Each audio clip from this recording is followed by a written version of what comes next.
Bon, c'est là que je me rends compte que j'ai vraiment besoin de chirurgie parce que j'ai même pas 25 ans, parce que la vidéo est filmée le 28 mai 2025 et j'ai un visage qui est quand même énormément marqué pour mon jeune âge, que c'est pas normal. Actuellement, je fais uniquement des skincare. Par exemple, là, j'utilise cette crème hydratante de chez Nivea qui s'occupe du visage comme du corps comme des mains, mais j'ai pas l'impression que ça sert vraiment à quelque chose. Je pense qu'un de ces jours, je passerai vraiment à l'étape supérieure, c'est-à-dire tout ce qui est injection. D'un côté, j'hésite à faire du botox tout de suite, parce que faire du botox à 25 ans, c'est quand même beaucoup trop tôt. Normalement, le botox, on le fait après 40, voire 45, voire 50 ans.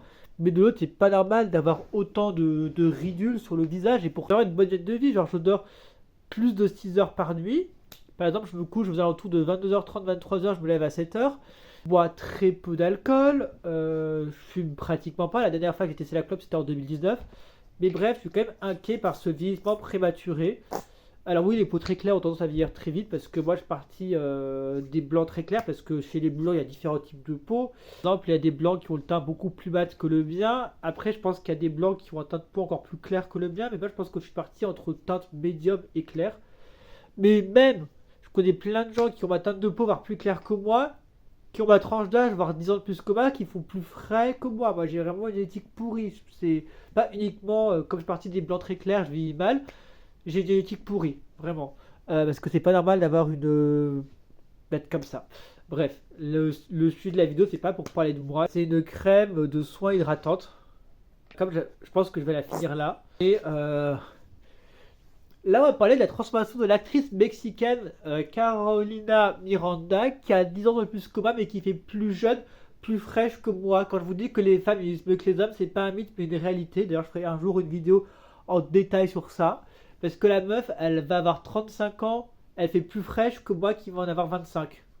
Elle va avoir ses 25 ans bientôt, parce que elle est née le 25 juin 1990 dans la ville de Guanajuato au Mexique. Donc c'est une actrice et présentatrice mexicaine. Ça fait depuis 2012 qu'elle est connue parce que sa première série où elle joue, c'est en 2012, c'est la série Los Rey. Ensuite, elle joue en 2016 dans la série Señora Acero. Donc c'est vraiment via cette série qu'elle est très connue parce que avant c'était des petits rôles et c'est vraiment sa série, cette série-là qui l'a fait découvrir. En 2021, elle joue dans une série mexicaine produite par Netflix. Alors il y a une des qualités qu'a Netflix, c'est que ça fait découvrir des séries, mais pas que américaines, mais aussi d'autres pays, parce que avant l'arrivée de Netflix, c'était souvent les USA qui étaient en avant avec toute la pop culture. Bon, malheureusement, les USA ont tendance à toujours tout vouloir dominer, parce que encore une fois, les JO seront organisés aux USA, parce que les USA, ils aiment bien avoir le monopole de l'attention.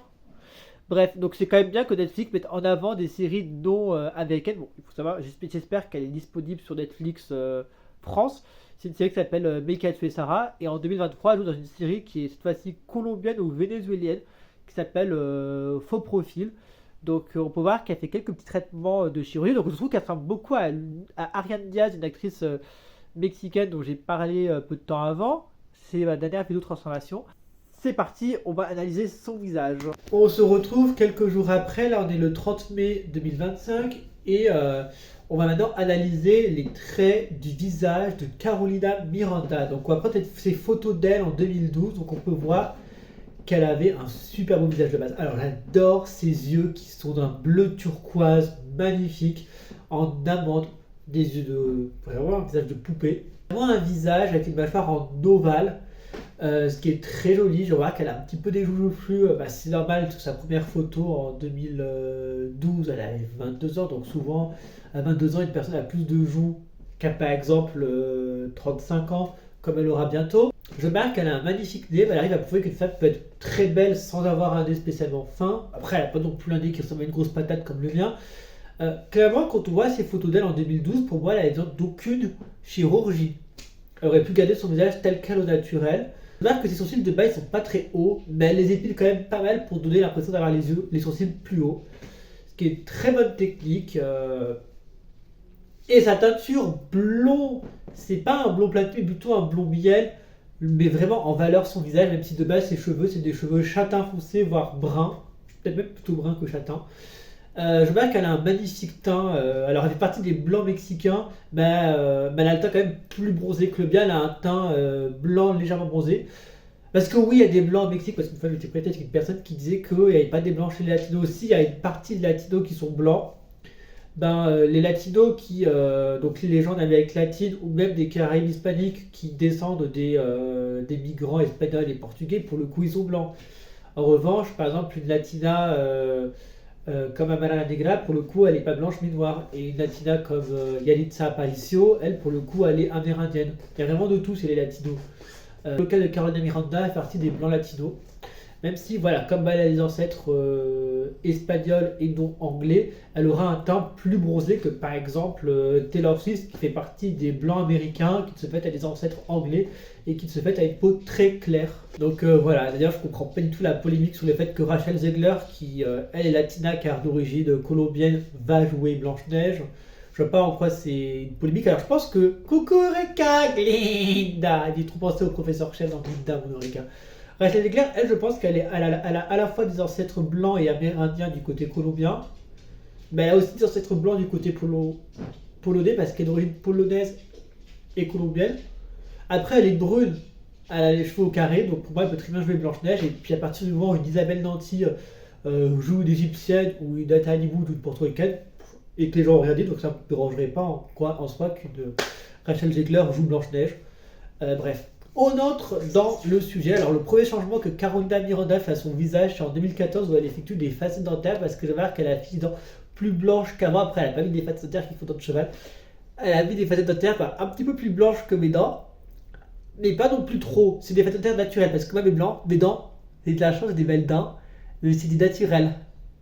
Et c'est franchement les gens qui se font des facettes dentaires pour avoir des dents. Comme elles c'est très bien. Parce que le rendu est correct. Bon, vous limez quand même des dents, c'est pas terrible, mais au moins c'est pour un rendu joli. Parce que les gens qui se font des facettes dentaires en tant que cheval, ça je comprends pas, c'est un vrai fléau.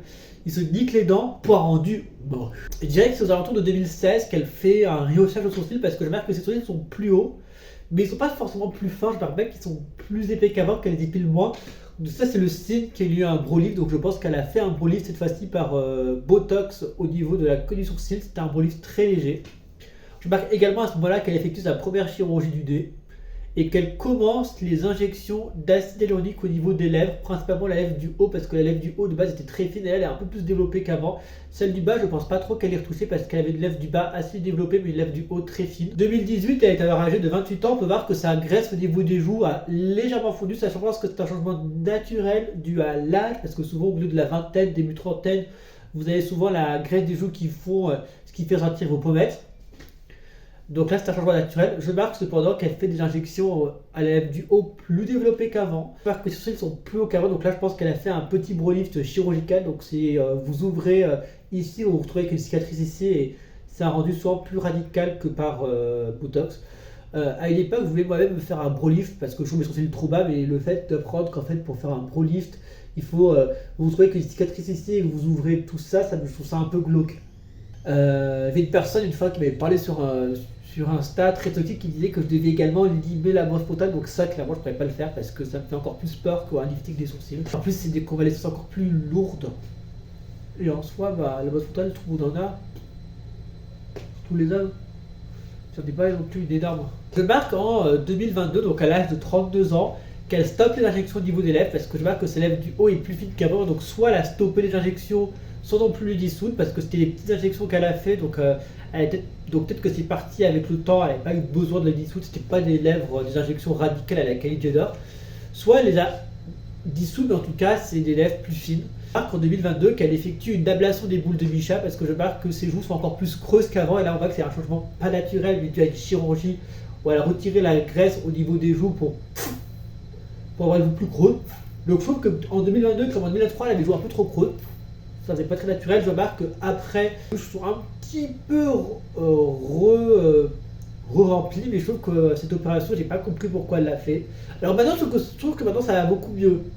Genre elle a plus les joues très creuses, mais je trouve qu'en 2022 et 2023, quand elle venait de se faire la version des boules du Micha, elle avait vraiment perdu au niveau des joues et ça faisait vraiment un rendu creux et c'était pas très joli. Enfin ça c'était vraiment l'opération de tendance du début des années 2020, l'ablation des boules de Micha, toutes les stars sont passées par là, la Michelle entre autres, et je trouve que c'est pas vraiment réussi, ça va pas à tout le monde. Autant sur Bella Hadid, c'est joli, même si ça l'a fait vieillir, mais je trouve que ça va avec son morphologie de visage, mais sur certaines personnes comme Halsey ou La Michelle, ce fut un vrai fléau. Et dans le cas de Carolina Miranda, c'est moins catastrophique que La Michelle, mais elle était quand même mieux sans cette opération. Mais heureusement que maintenant, elle s'est un petit peu repliée au niveau des joues. Mais en 2022-2023, cette opération, ça avait un petit peu dénaturé son visage. Je marque en 2022 qu'elle effectue en plus une seconde rhinoplastie parce que son œil est une nouvelle fois affiné. Et je marque en 2024, elle perd du poids, la fiche est plus fine, donc elle est un peu plus gros, mais je marque que les joues sont moins creuses parce que comme c'est quelques années après l'opération des boules du Michel, ça a eu le temps de cicatriser et voilà, et je trouve que dans l'ensemble la transformation est très réussie. Alors oui, elle ressemble beaucoup à Adrienne Diaz, dont ça a été ma dernière vidéo de transformation. Concernant la silhouette, elle a une morphologie qui je pense est en H ou alors en X. Elle a une ossature quand même assez fine, épaulée, hanche fine, taille peu marquée. Elle a un peu un corps comme Rihanna, je trouve, un corps magnifique. Alors en termes de silhouette, je pense qu'elle fait à ses débuts une taille 38. Elle a un corps magnifique, elle est mince sans non plus être squelettique. Elle a des bras quand même fins sans non plus que sur les cure-dents, pareil pour les cuisses. Elle a un corps de rêve. Et en termes de poitrine, elle est peut-être pas très développée. Je pense qu'elle doit faire entre du A et du B, mais je trouve que sa poitrine est très bien, c'est proportionnel à sa silhouette.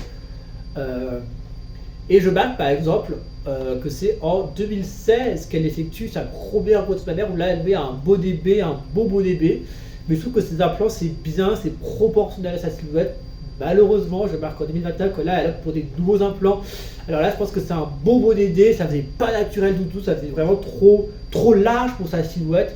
Et encore chez certaines personnes c'est pire parce que je pense aux personnes toutes maigres qui font du 34 qui mettent ces implants mammaires là et pour qui c'est très moche.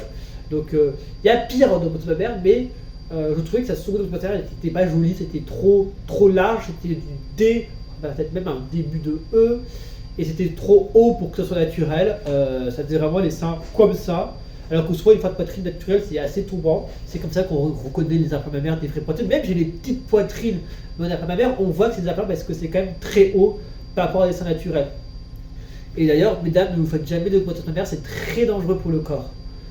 Vous allez risquer d'avoir un cancer du sein. Si vous êtes complexé par avoir des petits seins, c'est pas grave, il faut assumer. Moi je suis moche et j'assume ma laideur, alors que je pense que ma laideur c'est vachement plus douloureux qu'une petite poitrine. D'ailleurs, une petite poitrine c'est que des avantages, alors que ma laideur c'est que des inconvénients. Je marque en 2024 qu'elle retire ses implants mammaires, retour à la poitrine naturelle, ce qui est beaucoup mieux. Bon, je marque que sa silhouette s'affine un peu, elle passe d'une taille 40 à une taille 38 voire 36, mais après elle n'est pas non plus devenue squelettique. Et c'est à peu près tout, donc je pense qu'elle a perdu du poids. Est-ce qu'elle a pris d'Ozempic? Je sais pas. En tout cas, cette perte de poids fait naturelle, c'est pas la perte de poids radicale en mode Demi Lovato récemment, ou Rita Ora, Christina Aguilera. Bref, c'est à peu près tout pour la vidéo. Tu peux penser à ce que vous pensez. On se dit à plus pour de l'aventure. Ciao.